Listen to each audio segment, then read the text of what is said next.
हर हर महादेव। शिवपुराण के श्री पार्वती खंड के इस एपिसोड में आप सुनेंगे अध्याय संख्या 20, 21 और 22। 20वें अध्याय में शिव जी के विक्षोभ से पार्वती के शोक के बारे में वर्णन है। ब्रह्मा जी कहते हैं, नारद, जब भगवान शिव ने अपना तीसरा नेत्र खोलकर उसकी अग्नि से कामदेव को भस्म कर दिया, तब मैंने उस क्रोधाग्नि से भयभीत देवताओं सहित सभी प्राणियों को भय से मुक्त कराने के लिए उस अग्नि को शिव की आज्ञा से पकड़ लिया और उसे लेकर मैं समुद्र तट की ओर चल पड़ा। समुद्र को उस क्रोधाग्नि को सौंपकर मैं वापस अपने धाम लौट आया। तब पूरा जगत भय मुक्त होकर पहले की भांति प्रसन्न हो गया। नारद जी ने ब्रह्मा जी से पूछा, हे दयानिधे, आप मुझे यह बताइए कि कामदेव के भस्म हो जाने पर पार्वती देवी ने क्या किया? वे अपनी सखियों के साथ कहाँ गईं? हे प्रभु, कृपया मुझे इस बारे में भी बताइए। नारद जी के यह वचन सुनकर ब्रह्मा जी बोले, भगवान शंकर के तीसरे नेत्र से उत्पन्न अग्नि ने जब कामदेव को जलाकर भस्म कर दिया, तब पूरा आकाश गूंजने लगा। यह दृश्य देखकर देवी पार्वती और उनकी सखियां डरकर अपने घर को चली गईं। वहां पहुंचकर पार्वती जी ने सारा हाल अपने माता पिता को बताया, जिसे सुनकर उन्हें बड़ा आश्चर्य हुआ। अपनी पुत्री को विह्वल देखकर हिमालय को बहुत दुख हुआ। हिमालय ने पार्वती के आंसुओं को पोंछकर कहा, पार्वती, डरो मत और रो मत। तब हिमालय ने अपनी पुत्री को अनेकों प्रकार से सांत्वना दी। कामदेव को भस्म करने के उपरांत शिवजी वहां से अंतर्धान हो गए। तब शिवजी को वहां न पाकर पार्वती अत्यंत व्याकुल हो गई। उनकी नींद और चैन जाते रहे। वे दुखी और बेचैन रहने लगीं। उन्हें कहीं भी सुख शांति का अनुभव नहीं होता था। तब उन्हें अपने रूप के प्रति भी शंका होती थी। पार्वती सोचती थी कि क्यों मैंने अपनी सखियों द्वारा समझाने पर भी कभी ध्यान नहीं दिया। देवी पार्वती सोते जागते, खाते पीते, नहाते धोते, चलते फिरते और अपने सखियों के साथ होते हुए भी सिर्फ महादेव जी का ही ध्यान और चिंतन करती थीं। इस प्रकार उनका मन शिव जी के विक्षोभ की वेदना सहन नहीं कर पा रहा था। वे शारीरिक रूप से अपने पिता के घर और हृदय से भगवान शंकर के पास रहती थीं।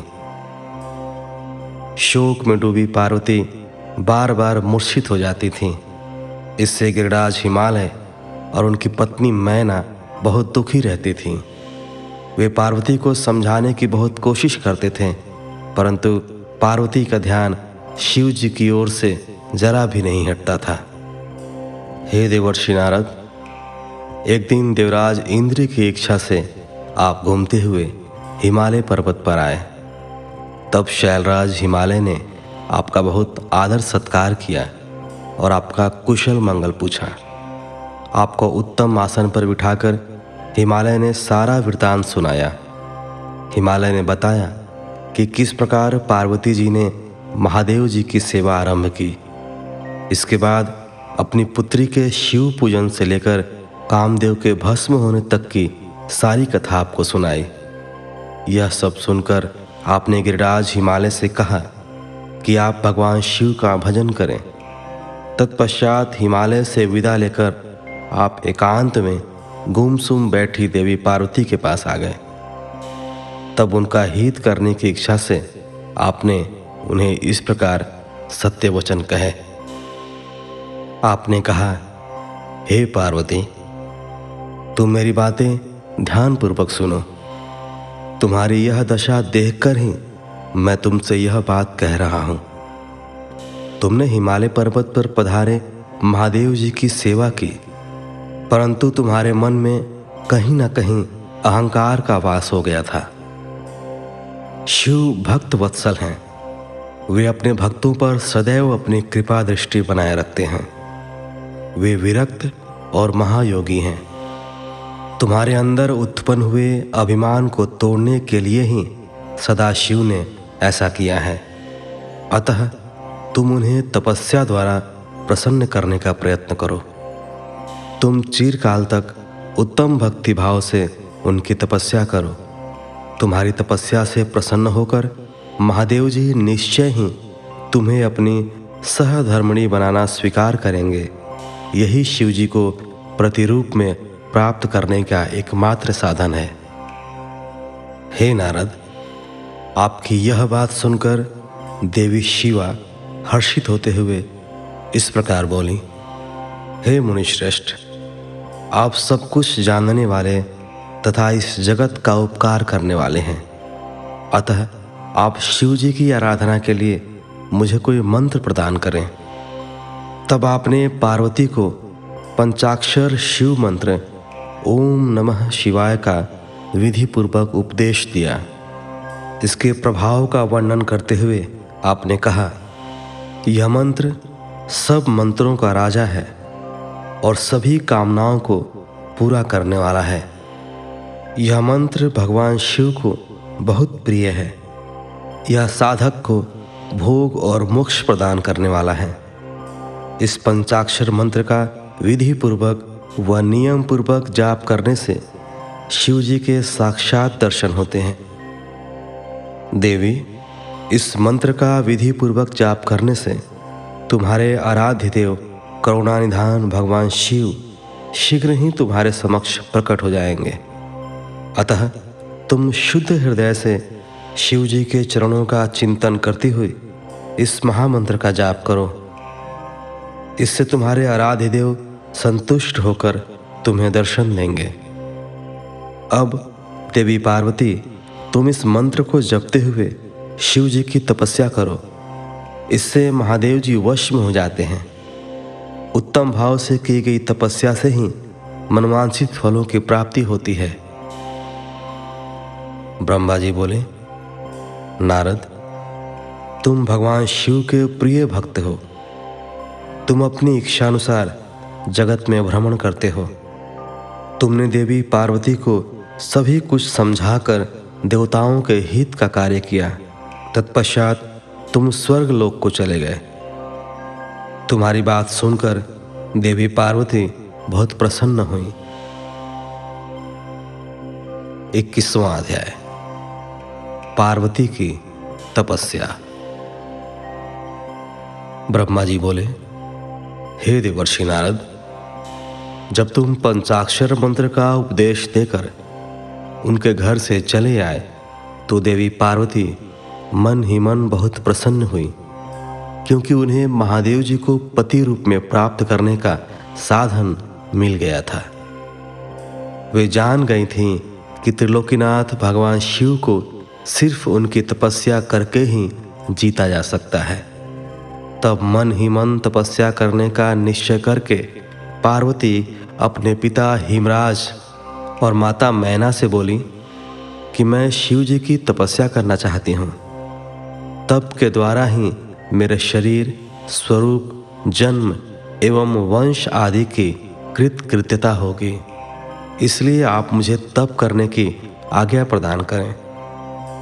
उनकी तप करने की बात सुनकर पिता हिमालय ने सहर्ष आज्ञा प्रदान कर दी, परंतु माता मैना ने उन्हें घर से दूर वनों में जाकर तपस्या करने से रोका। पार्वती को रोकते हुए मैना के मुंह से माँ शब्द निकले। तभी से उनका नाम उमा हो गया। पार्वती के हठ के सामने मैना कुछ न कर सकी। तब खुशी से उन्होंने पार्वती को तपस्या करने की आज्ञा प्रदान कर दी। तत्पश्चात माता पिता की आज्ञा पाकर देवी पार्वती खुशी से मन में शिव जी का स्मरण करते हुए अपनी सखियों को साथ लेकर तपस्या करने के लिए चली गईं। रास्ते में पार्वती ने सुंदर वस्त्रों को त्याग दिया तथा वल्कल और मृग चर्म को धारण कर लिया। उत्तम वस्त्रों का त्याग करने के उपरांत देवी गंगोत्री नामक तीर्थ की ओर चल दी। जिस स्थान पर भगवान शंकर ने घोर तपस्या की थी और जहाँ शिवजी ने कामदेव को भस्म कर दिया था, वह स्थान गंगा अवतरण तीर्थ के नाम से प्रसिद्ध है। वहीं पर देवी पार्वती ने तप करने का निश्चय किया। गौरी के यहाँ तपस्या करने से ही यह पर्वत गौरी शिखर के नाम से प्रसिद्ध हुआ है। उस स्थान पर पार्वती ने अनेक फलों के वृक्ष लगाए। तत्पश्चात पृथ्वी को शुद्ध करके वेदी बनाकर अपनी इंद्रियों को वश में करके मन को एकाग्र कर कठिन तपस्या करनी आरंभ कर दी। ऐसी तपस्या ऋषि मुनियों के लिए भी दुष्कर थी। भयंकर गर्मी के दिनों में पार्वती अपने चारों ओर अग्नि जलाकर बीच में बैठकर ओम नमः शिवाय का जाप करती थी। वर्षा ऋतु में वे किसी चट्टान पर अथवा वेदी पर बैठकर निरंतर जलधारा से भीगती हुई शांत भाव से मंत्र जपती रहती थीं। सर्दियों में बिना कुछ खाए ठंडे जल में बैठकर पंचाक्षर मंत्र का जाप करती थीं। कभी कभी तो वे पूरी रात बर्फ की चट्टान पर बैठकर ध्यान करती थीं। सब कुछ भूलकर वे भगवान शिव के ध्यान में मग्न होकर उनका ध्यान करती रहती थीं। समय मिलने पर अपने द्वारा लगाए गए वृक्षों को पानी देती थीं। शुद्ध हृदय वाली पार्वती आंधी तूफान, कड़ाके की सर्दी, मूसलाधार वर्षा तथा तेज धूप की परवाह किए बगैर निरंतर मनोवांछित फलों के दाता भगवान शिव का ध्यान करती रहती थीं। उन पर अनेक प्रकार के कष्ट आए, परंतु उनका मन शिवजी के चरणों में ही लगा रहा। तपस्या के पहले वर्ष में उन्होंने केवल फलाहार किया। दूसरे वर्ष में वे केवल पेड़ के पत्तों को ही खाती थीं। इस प्रकार तपस्या करते करते अनेकानेक वर्ष बीतते गए। देवी पार्वती ने सब कुछ खाना पीना छोड़ दिया था। अब वे केवल निराहार रहकर ही शिव जी की आराधना करते थीं। तब भोजन हेतु पर्ण का भी त्याग कर देने के कारण देवताओं ने उन्हें अपर्णा नाम दिया। तत्पश्चात देवी पार्वती एक पैर पर खड़ी होकर ओम नमः शिवाय का जाप करने लगी। उनके शरीर पर वल्कल वस्त्र थे तथा मस्तक पर जटाएं थीं। इस प्रकार उस तपोवन में भगवान शिव की तपस्या करते करते 3000 वर्ष बीत गए। 3000 वर्ष बीत जाने पर देवी पार्वती को चिंता सताने लगी। वे सोचने लगी कि क्या इस समय महादेव जी यह नहीं जानते कि मैं उनके लिए ही तपस्या कर रही हूँ? फिर क्या कारण है कि वे मेरे पास अभी तक नहीं आए? वेदों की महिमा तो यही कहती है कि भगवान शंकर सर्वज्ञ, सर्वात्मा, सब कुछ जानने वाले, सभी ऐश्वर्यों को प्रदान करने वाले, सबके मन की बातों को सुनने वाले, मनोवांछित वस्तु प्रदान करने वाले तथा समस्त दुखों को दूर करने वाले हैं। तब क्यों वे अपनी कृपा दृष्टि से मुझ दीन को कृतार्थ नहीं करते? मैंने अपनी सभी इच्छाओं और कामनाओं को त्याग कर अपना ध्यान भगवान शिव में लगाया है। भगवान, यदि मैंने पंचाक्षर मंत्र का भक्तिपूर्वक जाप किया हो तो महादेव जी आप मुझ पर प्रसन्न हो। इस प्रकार हर समय पार्वती शिव जी के चरणों के ध्यान में ही मग्न रहती थीं। जगदम्बा माँ का साक्षात अवतार देवी पार्वती की वह तपस्या परम आश्चर्यजनक थी। उनकी तपस्या सभी को मुग्ध कर देने वाली थी। उनके तप की महिमा के फलस्वरूप प्राणी और जानवर उनके ध्यान में बाधा नहीं बनते थे। उनकी तपस्या के परिणाम स्वरूप वहाँ का वातावरण बड़ा मनोरम हो गया था। वृक्ष सदा फलों से लदे रहते थे। विभिन्न प्रकार के सुंदर सुगंधित फूल हर समय वहाँ खिले रहते थे। वह स्थान कैलाश पर्वत सी शोभा पा रहा था तथा पार्वती की तपस्या के सिद्धि का साकार रूप बन गया था। 22वां अध्याय। देवताओं का शिव जी के पास जाना।